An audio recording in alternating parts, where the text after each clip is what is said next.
Buenos días. Le damos la bienvenida al ponente especializado en docencia universitaria, el licenciado Óscar Colonia Alcalde, en representación de la Escuela Normal Superior Jorge Isaacs de la ciudad de Roldanillo, con su ponencia Innovación Pedagógica en Matemáticas, el mundo de la matemática en el contexto de la naturaleza.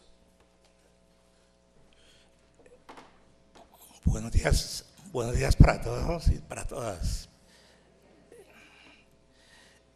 La propuesta, el mundo de la matemática en el contexto de la naturaleza, es una propuesta que pues tiene un recorrido institucional de más de 13 años. Entonces, digamos que el diagnóstico que se hizo hace aproximadamente 12 años en la Escuela Normal Superior Jorge Isaacs de Roldanillo tiene que ver, digamos que en el momento de desarrollar la propuesta, de mirar, por ejemplo, la forma como se hacía la enseñanza de las matemáticas, una forma, digamos, tradicional, como yo lo hacía en el año 2001, 2002. Entonces me puse a analizar de que una de las deficiencias grandes que tienen los estudiantes es el déficit en lo que es la cultura de la lectura. Entonces, esa, digamos, que fue una de las, digamos, de los presupuestos iniciales en el desarrollo de la propuesta. Y como también pues lo vemos hoy en día en nuestro diario, en la cotidianidad de nuestras escuelas, los pocos que leen no comprenden lo que leen. Entonces a mí me parece que esa es otra de las dificultades grandes en el aprendizaje de las matemáticas.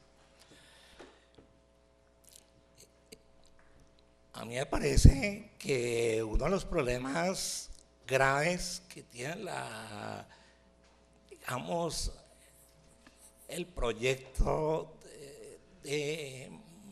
digamos, de las matemáticas en la educación de este país es que, digamos, los estudiantes, muchos colegios todavía están conformados en la matriz, en el aula de clases, en filas y columnas.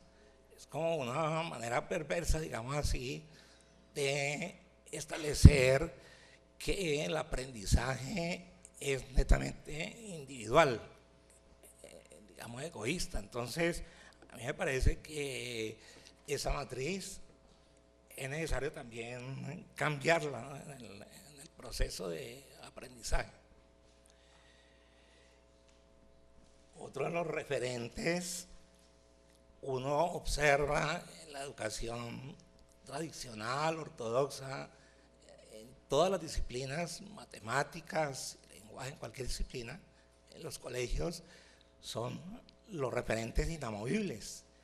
Entonces, vemos, por ejemplo, el tablero central, el maestro y el libro texto. Entonces, a mí me parece que esos tres referentes en un proceso de transformación de la acción en el aula hay que también transformarlos.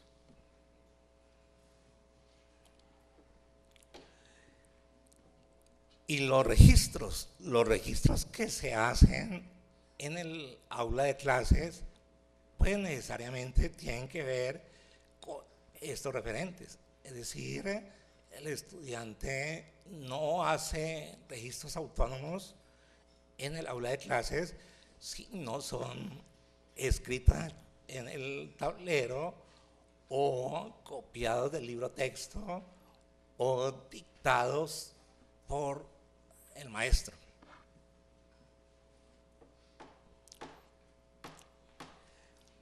Con lo anterior, con ese diagnóstico, entonces me parece que es importante, a partir de ahí entonces genero en la propuesta de innovación, digamos, dos estructuras. Una estructura externa que permite plantear unas herramientas didácticas que son las que van a generar, digamos, la intervención de todas estas dificultades, ¿cierto? Entonces, una de las estructuras, dentro de la estructura externa, es el dibujo.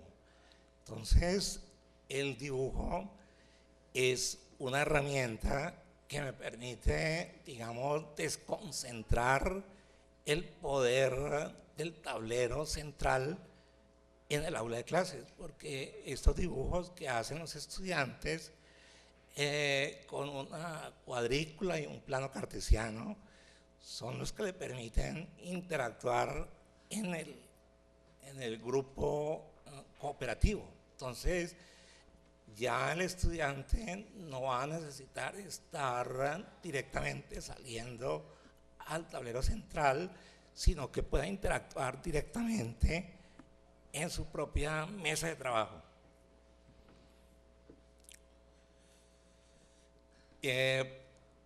La estructura interna del dibujo, entonces yo les decía que hay una estructura externa, en este caso el dibujo, y la estructura interna, que está compuesto por una referencia contextual, que es el paisaje del contexto. Nosotros podemos entender que la matemática está ligada y proyectada desde la naturaleza en todos los aspectos, y además un sistema de referencia. Entonces, tomamos el plano cartesiano en la cuadrícula, en el cual, en ese plano cartesiano y la cuadrícula, los estudiantes interactúan en subprocesos. Los subprocesos son los diferentes procesos, digamos, que hacen los estudiantes en cada cuadrante. Sabemos que en el plano cartesiano hay 4 cuadrantes, entonces ahí se desarrollan los subprocesos que desarrollan los estudiantes. Por eso de pronto los equipos cooperativos trabajan con 4 estudiantes, con el sentido de que puedan trabajar en cada cuadrante uno de ellos.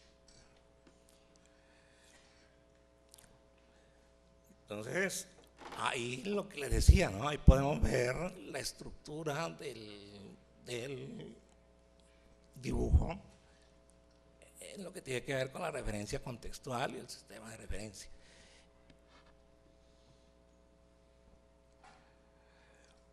Bueno, otra de las herramientas fundamentales en la propuesta, diría yo que básica y fundamental, es la relatoría. Entonces, la relatoría es como la memoria del proyecto, la memoria de la propuesta, en la cual los estudiantes hacen los registros de todos los hechos, los aconteceres, los acontecimientos y todas las interacciones de los estudiantes en el aula de clases. Entonces, acá no vamos a tener un libro texto, sino que el libro texto lo producen y lo desarrollan los mismos estudiantes.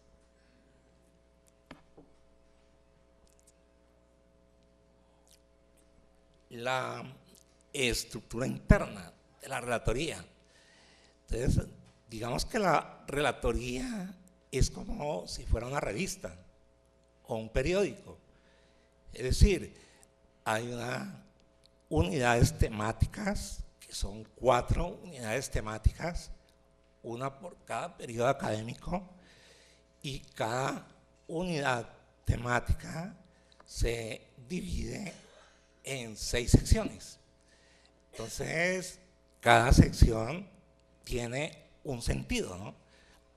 Por ejemplo, fundamentos teóricos, en la cual, pues, nuevamente tratamos de desconcentrar y de jerarquizar lo que tiene que ver con los contenidos. Entonces, acá tratamos de trabajar más con las comprensiones. o lo que se llama, de alguna manera, y que yo no estoy de acuerdo, las competencias. Entonces, digamos en la sección 1, los estudiantes, a partir de las proyecciones que le hace el maestro, elaboran un mapa conceptual. El mapa conceptual le trazan una ruta. Esa ruta es la que le permite a ellos secuenciar procesos y conceptos, le permite diferenciar los conceptos y le permite también significar, ¿cierto? ¿Por qué? Porque a partir del mapa conceptual o la red conceptual, ellos realizan un ensayo de 5 o más páginas. Lo que permite, obviamente, es que el estudiante pues, vaya obviando esa facultad, digamos, esa cultura de pegar y copiar. Entonces, acá necesitan, es a partir de la ruta conceptual, realizar ese ensayo. En la sección 2, en la 2, los estudiantes realizan lo que se llaman los procedimientos matemáticos. Los procedimientos matemáticos pues, tienen que ver con los registros en los cuales los estudiantes intersectan el mapa conceptual, un formato en el cual tenemos columnas, 2 columnas, una de procedimientos, otra de análisis. ¿Para qué? Para que el estudiante pueda desarrollar ese análisis, esa interpretación de procesos desde lo particular, desde lo general a lo particular y viceversa. Saben de que ese es un proceso constructivista, reversibilidad. No es lo mismo lo que se ve en la ida que en la vuelta, ¿cierto? Entonces yo le coloco el ejemplo de cuando el estudiante va de la casa al colegio y cuando va del colegio a la casa. Son cosas totalmente diferentes. En el registro que se hace, el estudiante intersecta en el mapa conceptual. Es decir, requiere poder ubicar los conceptos que aplica de la sección 1 en los procedimientos. Aquí también, pues de pronto también nos acercamos a tratar de franquear un poco esa dicotomía en la escuela entre teoría y práctica, ¿cierto? Entonces, cómo acercar la teoría a la práctica y cómo hacer que los estudiantes sean conscientes de qué es lo que, a partir de lo que hacen, cómo lo pueden aplicar. Una tercera sección, que es la sección de creatividad, en la cual nosotros sabemos que en nuestras escuelas está soslayada y casi proscrita lo que es la creatividad. Entonces, me parece fundamental que el estudiante pueda aplicar la lúdica, pueda aplicar conceptos, el libre pensar de él a partir de la creación de, digamos, sopa de letras, crucigramas, acrósticos, laberintos, apareamientos relacionados con esa unidad temática, ¿cierto?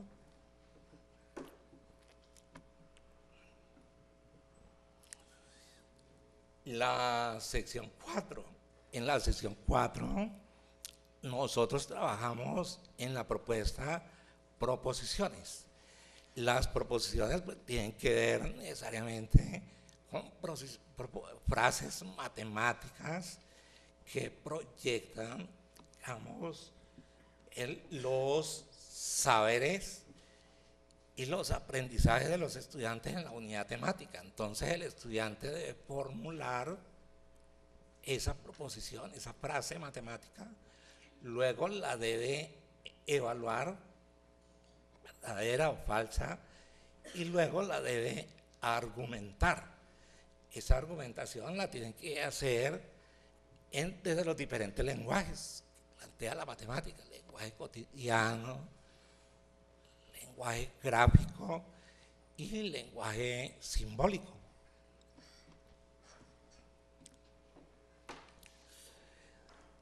En la propuesta, dentro de la unidad temática, también se trabaja otro aspecto esencial y fundamental, como es la autoevaluación. Autoevaluar los aprendizajes de ellos mismos. Esto lo hacen en forma individual, en la cual ellos deben de plantear lo que aprendieron, una vista panorámica de todo lo que aprendieron las 4 unidades, las 4 secciones anteriores. Entonces, eso lo hacen ellos del saber, el hacer, el saber hacer. Y la sexta sección, que tiene que ver con las conclusiones, plantear lo sintético de lo que aprendió. Entonces, en el objetivo de poder, digamos, plantear, hacer consciente lo que aprende el estudiante, él debe contestar el cómo lo hizo esa unidad, y lo plantea desde dónde, de todo lo que aprendió, 4 secciones. Y ese sería el método que utilizó, el por qué lo hizo, que serían las causas que le permitieron aprender eso que aprendió de esa unidad temática, y el para qué lo hizo, que serían las consecuencias, la proyección.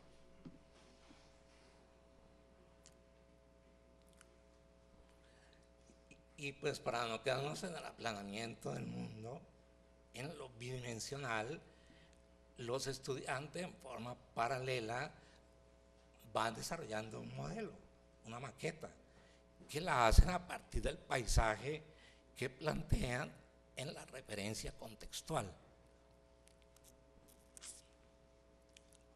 Ahí miramos cómo puede el estudiante pasar de 2D a 3D.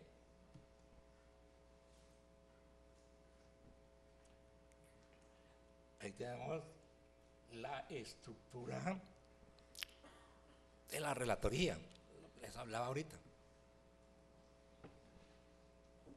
Sobre la evaluación, tenemos, pues,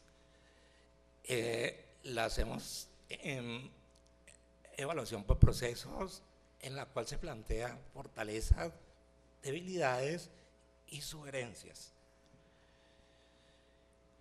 Y para eso, pues, yo he planteado un decálogo.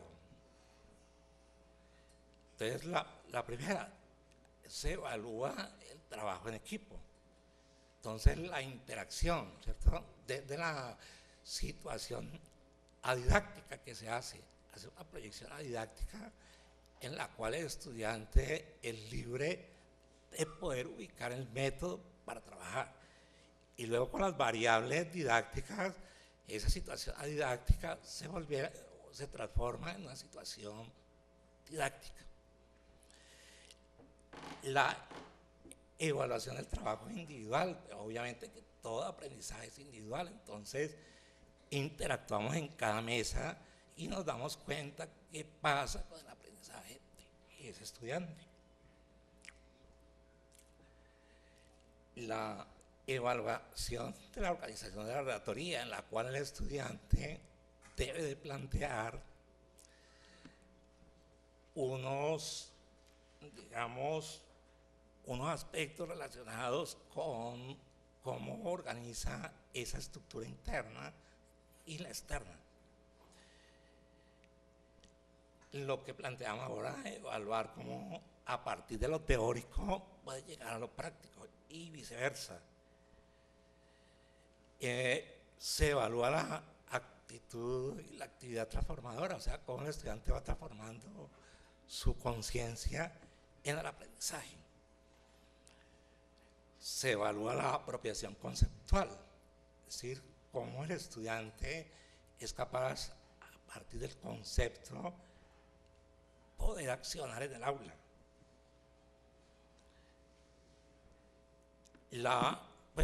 A partir de la autoevaluación miramos cómo el estudiante va desarrollando una autonomía en el desarrollo de su aprendizaje. Y los procesos deductivos e inductivos también se evalúa cómo él va pasando a lo general a lo particular y viceversa.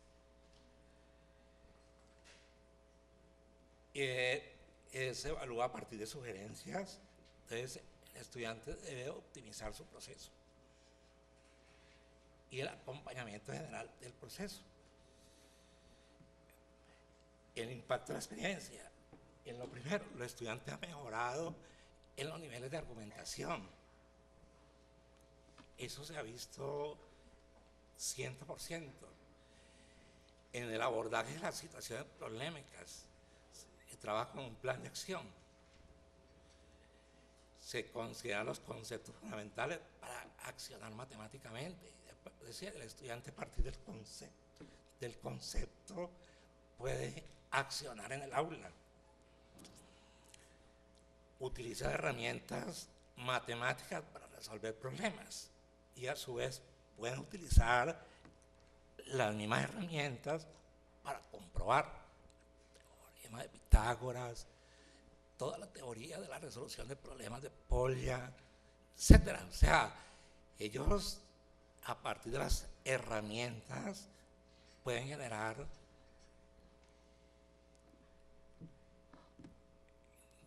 entonces, ¿qué hacemos?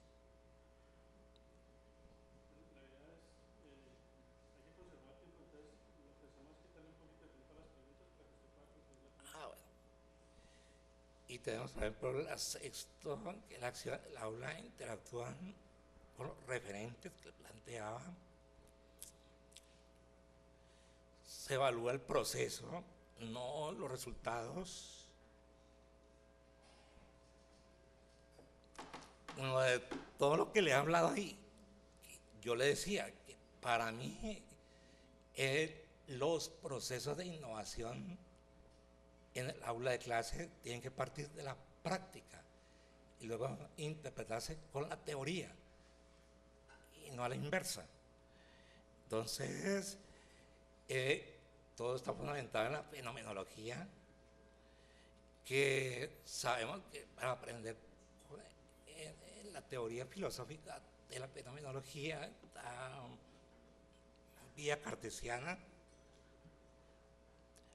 vía de la lógica, la vía psicológica, cuando decimos de que todo es un proceso netamente subjetivo, ¿cierto? Para no apropiarse de un conocimiento y no de un saber, y la vía del mundo de la vida. Todo está fundamentado en justo lo de las situaciones didácticas, Brousseau, Tudy, Bernot, y los registros que hacen los estudiantes en la relatoría, Raymond Duval, y todo lo que tiene que ver con evaluación en Michel Foucault, Beste. Bueno, los logros obtenidos, este de acá me parece un logro importante, ha sido invitado por la Universidad ICESI. Logros anteriores, premio Compartir, galardón de Camino a la Excelencia.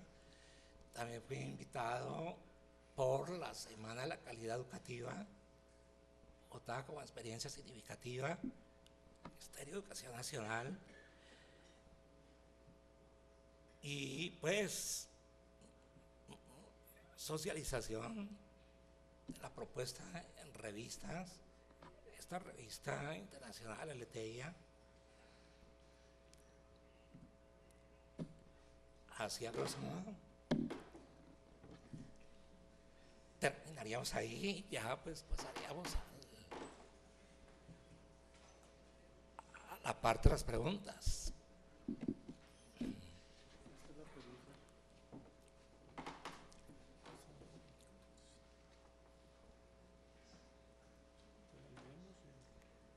Sí, leerla por aquí. Bueno, la pregunta, primero felicitaciones, y la pregunta es, ¿qué satisfacción ha obtenido con ese trabajo en el ámbito personal? Bueno, en el ámbito personal, pues ya les contaba ahorita los logros obtenidos en el año 2011. Fue galardonada por el premio Compartir con un galardón que no lo han vuelto a dar, galardón Camino a la Excelencia. La propuesta se publicó en una revista Compartir Saberes, que un compañero está entregando en un CD. Es un apoyo de la Fundación Compartir. El Ministerio de Educación la tiene seleccionada como una de las 50 mejores experiencias a nivel significativo en las matemáticas. Fue también reconocida por la UNESCO e inscrita en el libro de las buenas prácticas de la UNESCO. Fue publicado en la Universidad de Castilla-La Mancha,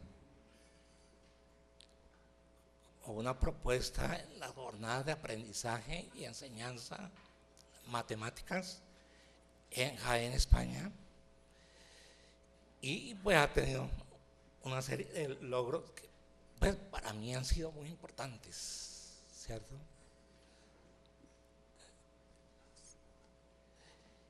Y obviamente que ha habido un apoyo importante y restricto por parte de la comunidad académica aquí en Colombia, con el mismo profesor Armando Zambrano, el profesor Luis Hernando Rincón, el profesor Zamudio y otros académicos que yo les agradezco infinitamente.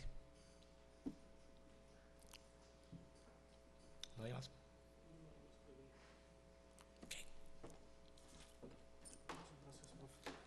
Muchas gracias a ustedes.